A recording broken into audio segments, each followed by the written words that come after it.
제가 다시 영어 공부를 0에서부터 시작한다면 이 세 가지는 절대 안 할 것 같습니다. 여러분의 시간과 노력을 아껴드리는 이 꿀팁 가져가세요. 첫 번째, 문법에 너무 집착하지 않을 것. 많은 언어학자들 그리고 우리 유명한 그 북유럽 영어교육 다큐멘터리들이 있죠. 그런 곳에서 모두 강조하는 것이 문법 위주의 영어 교육은 효과가 낮고 특히 말하기에는 큰 장애가 된다고 합니다. 그래서 핀란드나 스웨덴 같은 국가에서는 아예 영어 문법을 가르치지 않습니다. 그냥 영어에 자연스럽게 노출되게 계속 영어 영상을 보여주고 영어 책을 같이 읽고 하는 식으로 수업이 진행되고요. 그리고 이 두 국가는 영어 실력이 뛰어난 것으로 또 유명하죠. 북유럽 국가 중 영어와 전혀 다른 어순과 구조를 가지고 있는 핀란드에 가봤습니다. 국민의 70% 이상이 영어를 사용할 수 있고 교육 경쟁력은 세계 1위로 평가받고 있습니다. 학년이 올라가도 말하기와 연습 위주의 수업은 계속됩니다. 핀란드 학교에서는 학생들에게 어려운 문법을 가르치지 않습니다. 또 특별한 시험 성적을 강요하지도 않습니다. 그저 영어를 재미있게 여기고 의사소통을 할 수 있다면 충분하다 생각합니다. 스웨덴 사람들이 영어 잘하는 거 알고 계셨습니까? 토익 공부도 안 하고 학교에선 문법도 안 가르친다는데 생활 속에서 영어는 또 술술 한다는군요.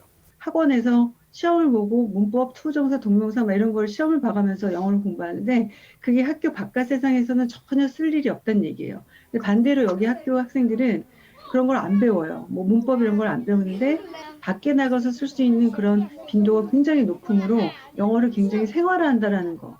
미국 프로그램 엄청 보는데 아이들에게도 더빙 안 하고 영어를 그대로 들려준다네요. 그런데 한국에서 태어나 초등교육을 받은 우리가 지금 그 방식으로 돌아가기에는 사실상 좀 힘든 부분이 있죠.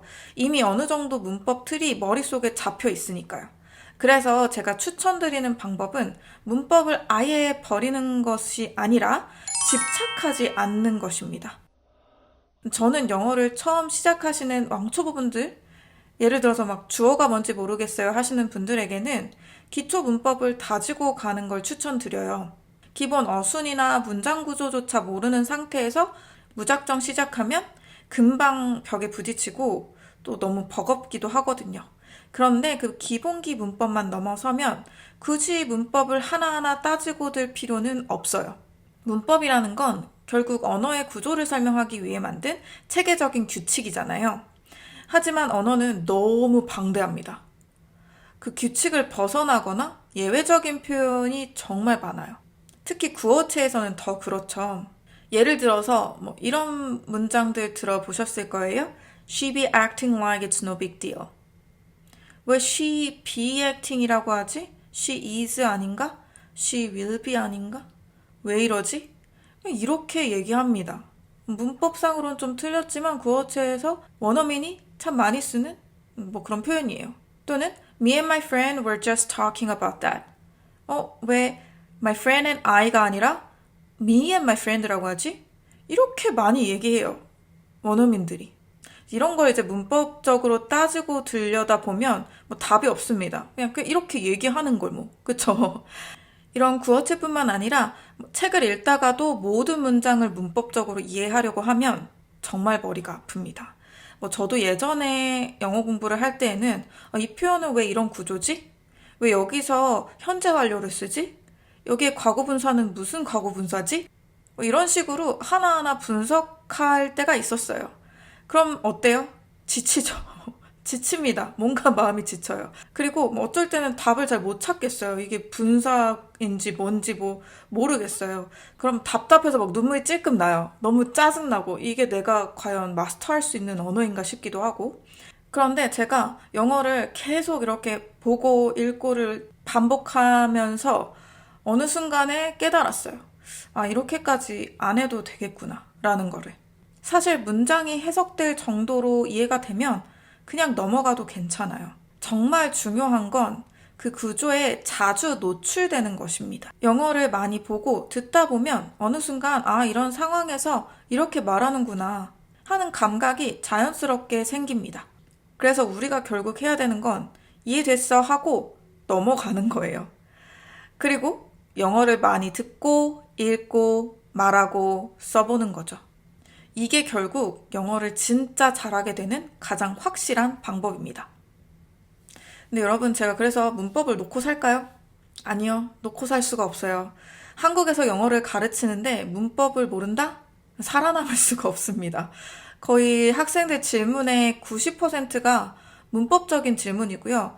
그렇지 않더라도 답변을 문법 용어를 써서 해줘야 이해를 하세요. 마음 같아선 그냥 해석이 되고 하면 넘어가라고 하고 싶지만 한국인을 가르치는 영어 강사인지라 그렇게 할 수는 없습니다. 그래서 문법을 놓지 못하고 있어요, 저는. 그래서 다시 한번 말씀드려요, 여러분. 제발 문법을 파고들면서 너무 긴 시간을 소모하지 마세요. 기본만 알면 됩니다. 두 번째, 영어 원서를 오디오북과 함께 공부하기. 시험 공부를 제외하고 제가 전반적인 영어 실력을 향상하기 위해 꾸준히 해온 인풋 공부법은 크게 두 가지였어요. 미드나 영화 쉐도잉하기, 그리고 영어 원서 읽기. 그 중에서도 특히 제 영어 실력을 중급에서 상급으로 끌어올리는 데 큰 역할을 한 건 영어 원서 읽기였다고 저는 항상 말합니다. 미드나 영화도 정말 좋지만 아무래도 좀 짧은 문장 중심이잖아요? 그에 비해 영어책은 긴 호흡의 문장 또는 좀 더 높은 수준의 표현을 반복적으로 마주하게 됩니다. 그래서 예전에는 짧은 표현으로만 간신히 말하던 제 영어가 조금씩 길어지고 정돈되는 느낌을 받을 수 있었어요. 그런데 제가 처음 영어 원서를 읽으며 공부를 했던 때가 벌써 한 15년도 넘었어요, 여러분. 옛날 사람이에요, 저, 그쵸? 근데 그 당시에는 지금처럼 오디오북이 활발하지 않았습니다. 그래서 저는 그냥 당연히 활자를 눈으로만 읽어서 공부를 했죠. 그러다 보니 단어의 발음 같은 게 궁금할 때에는 막 사전을 다 찾아봐야 됐어요. 막 소리내서 쭉쭉 읽다가도 턱턱 막히죠. 그리고 이게 연음이 돼서는 어떻게 되는지도 모르고, 그러니 좀 답답하고 진도도 좀 더디게 나갔습니다. 결국 책 한두 권을 끝내고 나서는 원서책 쳐다보기도 싫더라고요. 너무 힘드니까. 그래서 영어 공부를 위한 원서 독서가 너무 힘들었어요. 그런데 이제 꽤 시간이 지나서 한국에 돌아와서 영어 실력을 유지하려고 다시 영어책 읽기를 시작했을 땐 오디오북과 함께 해봤는데요. 진짜 너무 좋은 거예요. 오디오북을 들으면서 책을 읽으면 귀로 듣기 훈련도 되죠. 그리고 모르는 발음의 단어는 오디오북에서 연음까지 확인할 수 있습니다. 그리고 또 좋은 게 언제 어디서든 책 내용을 복습할 수도 있었어요. 출퇴근 시간에 이어폰 끼고 그냥 들으면 되니까. 그렇게 하니 영어 원서 읽기가 훨씬 덜 부담스럽게 느껴졌고 재밌게 됐어요.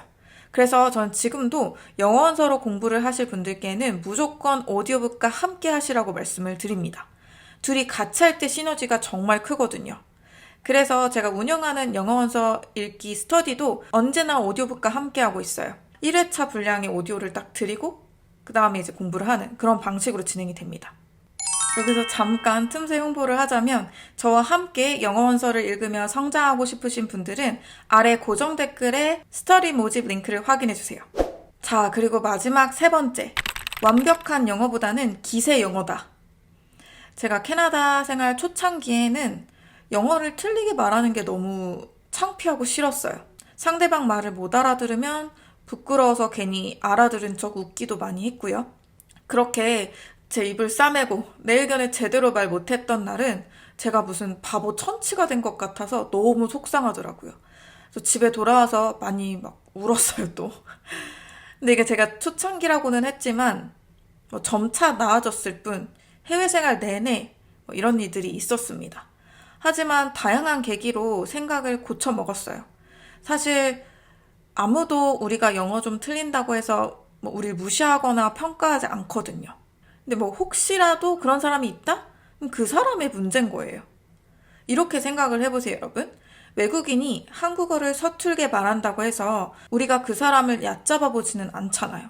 그냥 말이 통하면 그걸로 충분하다고 생각하죠.